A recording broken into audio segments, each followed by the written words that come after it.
Welcome, boys and girls. This is Old Man Yells at Cloud for Blue Powder Monkeys, working on the Orycon souvenir book. And as you can tell, I'm in InDesign, and I'm going to be doing a bit of typesetting today, which is always very exciting for people who like typesetting. For everyone else, we'll see how it goes. So we've got these pages that we're going to set up. I did kind of a generic background, which I may come back to right now. It looks a little wallpapery at this point. We'll see how that goes. And then I have this title font here that I like, which I think is called Engraved or something, Engravers, which is probably a free font that I picked up somewhere. But it reminds me kind of Tombstone text a little bit. And the theme is Don't Fear the Reaper, so that works out okay. We're going to place documents which contain words, and sometimes this is okay through InDesign, and sometimes this is a pain in the ass. It's definitely more of a pain in the ass than it should be. So Control D to place a thing. We're going to grab the letter from the chair, which is what we got here. We're going to show import options. We're going to click open. Bam. All right, so now we have all this stuff. What are we going to do with this stuff? Well, we have to figure out how to have InDesign interpret all the various Google Docs stuff that's in this thing. So let's try. Sometimes I'm not sure this has ever worked in the history of man. It certainly hasn't worked for me. But we're going to try this style mapping thing here. Sometimes this works, sometimes it doesn't work. So what happens is that Google Docs and Word both basically import a whole lot of nonsense, right? Intense quote. What the fuck is that? Boldness, italicize, whatever, right? They don't just have like bold and italic and all the rest of that. So all of this nonsense are things that I don't use, don't want to use. So we're going to try to replace it with stuff that, oh no. All right, well, let's try that. Oops, that was quick, huh? Heading 1. Oh, I see.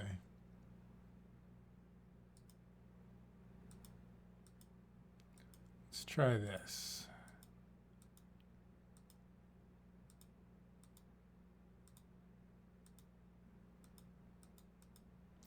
There's a pretty good chance there's no text with most of these styles in it. There certainly isn't anyone that used header 8.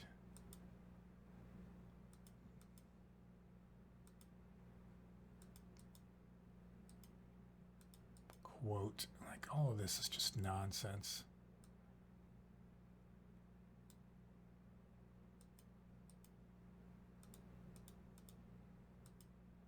All right, now we have boldness, which can't just be bold because that would be too easy.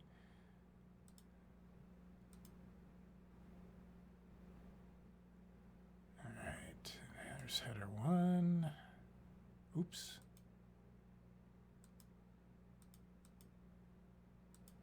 I feel like I'm listening to Kansas, which is a band that old timers listen to. I feel like it's so loud that you can probably hear it through the microphone, though. I don't think that's true. And by listening to Kansas, I mean like a concert, not like I'm listening to Dust in the Wind like some karaoke doofus. All right, title, character.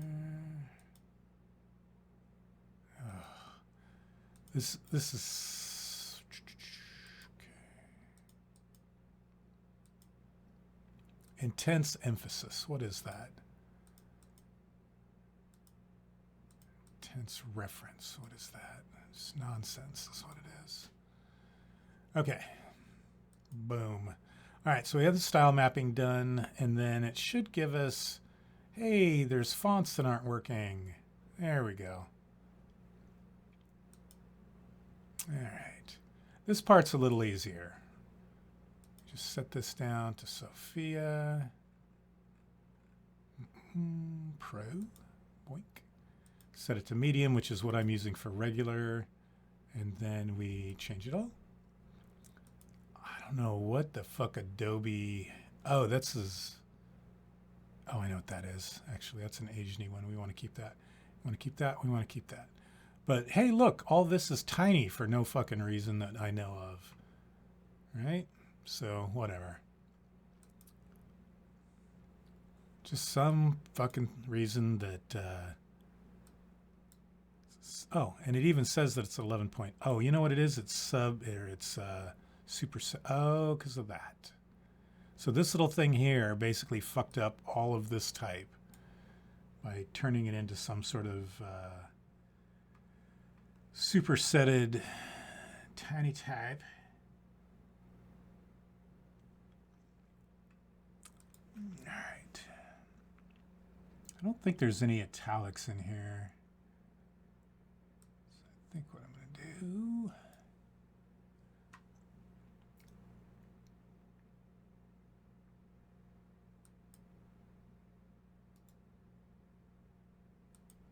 There we go.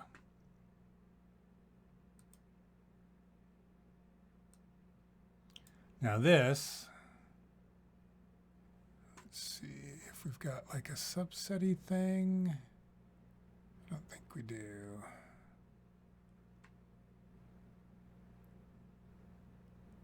Nope. Okay. Because most of the time, the reason it doesn't have the same type of controls as Word, where you can just like superset stuff, is sometimes you're using a professional font and those things don't exist in the font.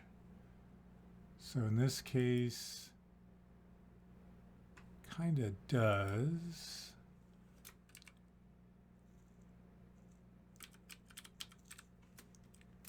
And then I could, in theory,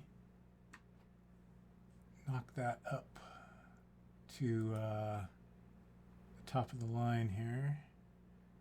That's a thing that you use so rarely that I don't even remember. Oh, here's some little stuff here. Lowercase, small caps, superscript. So let's do this. Let's go back to that. Okay, that'll just work out. Okay. Part of me, I have to decide space-wise whether I want to have actual paragraphs. I don't like these open paragraph space things here. Works okay with different entry stuff. So let's just get rid of these.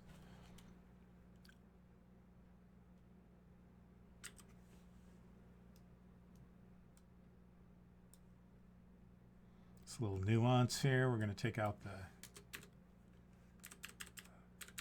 dent ins, the first one anyway.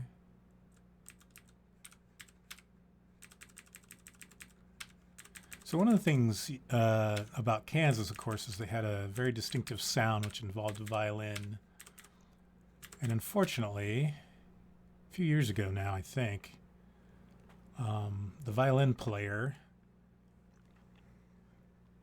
who also was one of the singers of the thing, Robbie Steinhardt, I think was his name. Anyway, he passed away. And it's funny when bands break up or have membership changes and all that kind of stuff, and people talk about the good version of the band or the legit version of the band or whatever. There's a few cases where, in my opinion, someone who might not have been considered like the lead singer, like Livgren, I think, if I'm pronouncing his name right, was the guy that wrote a lot of the songs, and the Steve Walsh. But the violin player in Kansas was kind of Kansas, right? It was like, of all the arguing over Roger Waters and David Gilmour for Pink Floyd, it was kind of the keyboardist, Richard Wright, that made that band what it was, right? And when he passed away, one of them, I think, even said it. I think might have been Gilmour or Waters. I don't want to take false credit out here of which one did what. But anyway, one of them was just like, hey, we're done at this point. Like, And, you know, part of it is like they don't like each other, so that was part of the reason they were done a long time ago. But like you lose the keyboard guy, like he's the guy that basically makes your sound, so makes you sound like Pink Floyd. So yeah, makes sense. I'm debating here whether to add an illustration. Y'all, I think I will, because I had one originally. That'll change up. You know what? Let's hold off on the illustration part of things. So anyway, I think Kansas was unfortunately lost with the death of their violin player, and I think that kind of co-lead singer.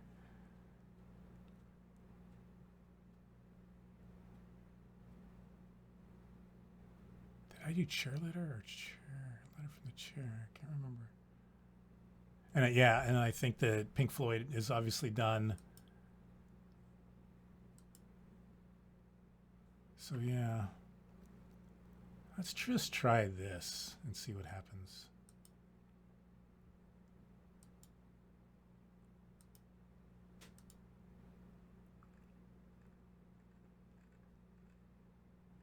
I should have created a style to match some of those other styles.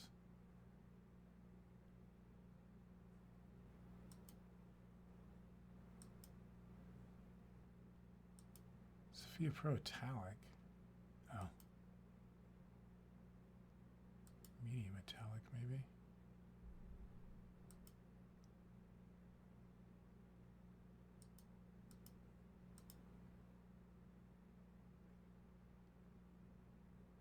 Regular? What the fuck is regular? Why is there regular in there? What I used regular for? These, maybe?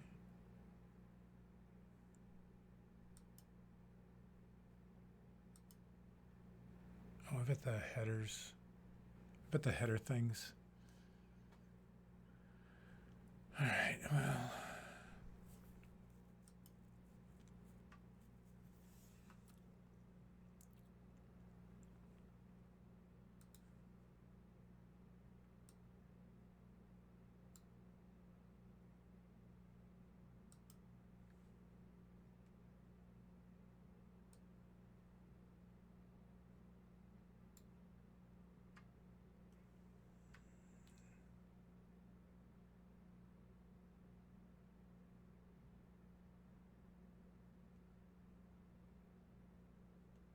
I feel like there should be more italics in here. I'm going to have to open up the original document here.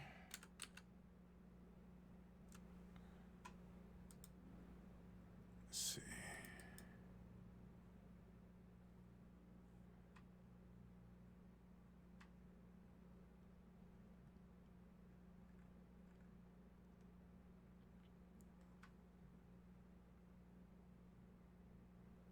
Oh, and then it just sort of did the rest of it that way.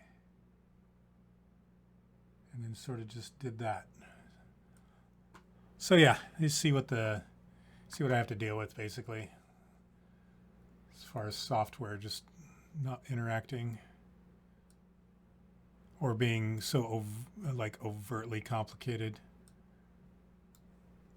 And this fucking shit, I don't understand why it all of a sudden text wrapping everything automatically.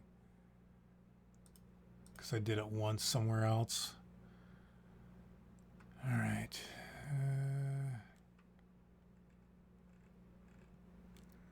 They've decided that this is italic for some reason. And it's got italic in it, right? So I can't just say, hey, no italic. Yep. All right. Well, let's try a different path.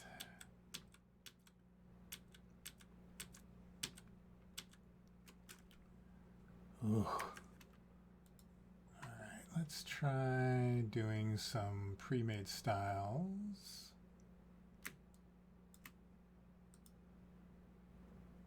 Of course.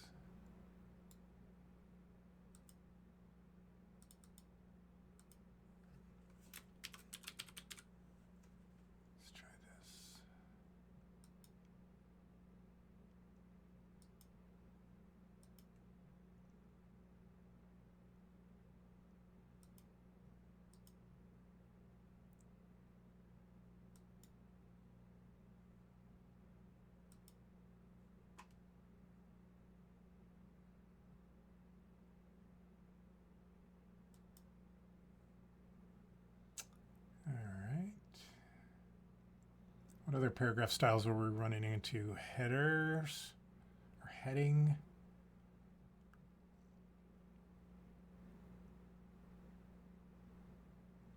Let's try that for now.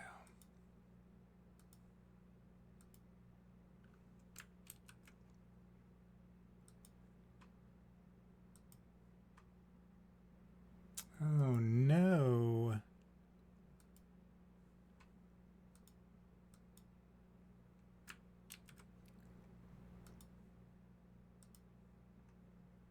Get out of rolling.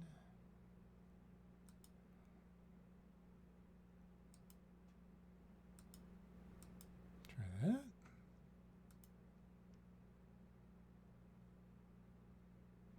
That is incorrect.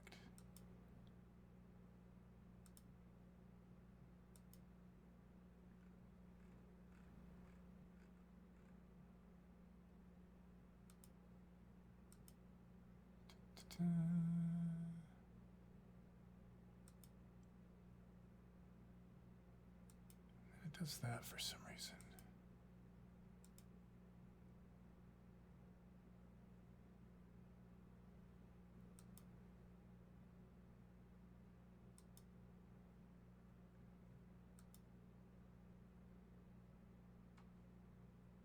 Okay.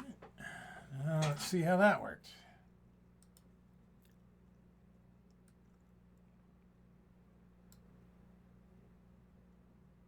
All right.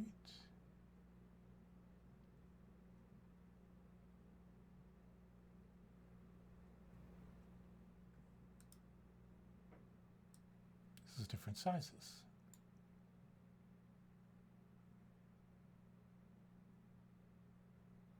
And that starts kicking in again. Okay, cool.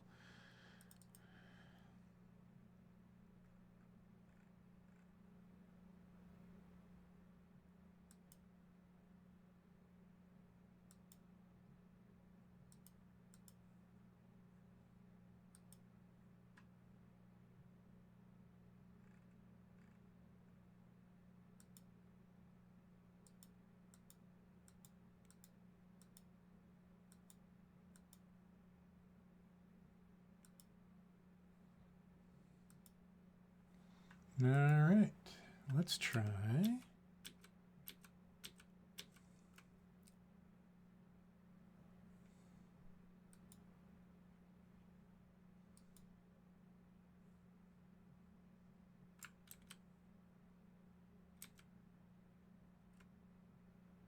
Oh, it took over that one.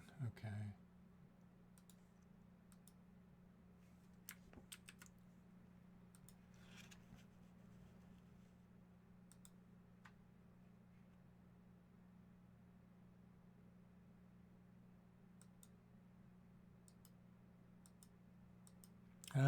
Okay.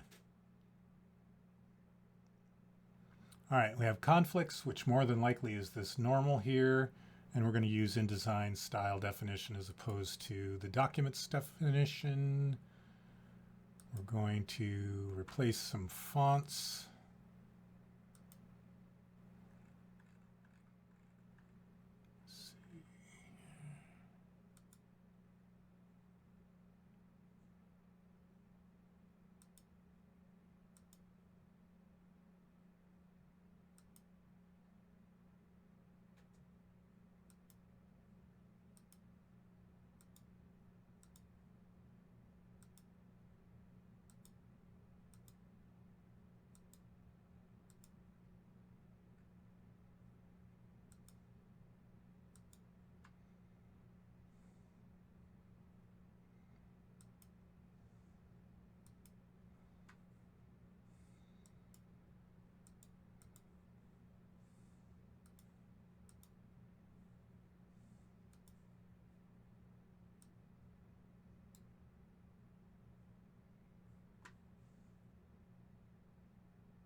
And there they go. Okay, let's try again.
Okay, third time's a charm. We're going to try to import this correctly this time. I'm not sure that I've bored you with all the other previous attempts. We're going to show import options, past guest of honor statements. I had to open this document up and then create a normal. So we're going to use normal. It should be basically quote unquote conflicting with this normal paragraph style, but we're going to use InDesign style definition for it. Yeah, there it did. All right, currently available, replace fonts. So we got 2 that it wants replaced.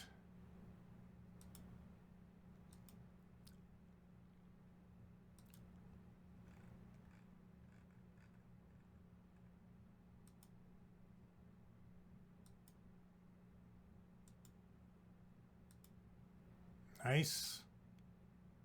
And regular. Whoa. It's turned into medium. Nice. And we got all the things here, so we're done. I can already tell it's not correct, so that's awesome.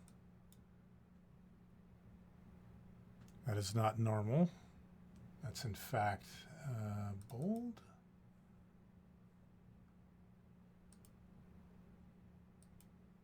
Not quite sure. God, this sucks so much the way this imports in here. And the problem is now is that I can't just arbitrarily redefine it as the style because there's oh goodness, and then it does some weird stuff here, of course. InDesign is sometimes the worst, I have to say. Like it's just horrible how it integrates with this stuff. All right, cool. I'm gonna go ahead and shut off because I'm gonna have to do some research and maybe figure out how I can import this stuff better. So anyway, thanks for checking this one out.